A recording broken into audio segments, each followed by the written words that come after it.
teraz si to povedala. Nebudem plytvať energiou. Takže daj si do poznámky, nebudem plytvať energiou. Pretože tieto úniky energií sú veľmi pre nás ako keby meritkom, že som zase nebola v sebe. Zase som dala viac, ako som chcela. Áno? Toto neviem, skade vieš, ale presne si to odhadla.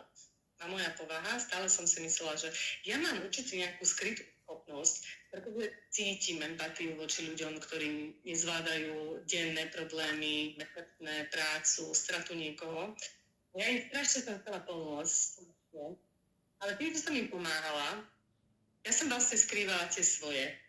A ja som si myslela, že to je nadanie pomáhať druhým a byť tak stále nápomocná bez ďakovania, že to je normálna vec. Tým, že ty máš číslo 2 na prvej pozícii, že si sa narodila 29. a ešte je zložená z 2 a 9, výsledná je to 2, hej? Že 2 plus 9 je 11 a 1 plus 1 je 2. A to je tvoja prvá pozícia číslo 2. Ty si prirodzený spájač tých ľudí a že stále tých druhých akoby chápeš, pomáhaš im, hej? Ale často je to ako na úkor seba. Skoro vždy. Ale teraz už to zmeníš, že najprv si ty a potom sú ostatní, lebo naozaj tam bude ten únik tej energie potom, vieš? Mm-hmm.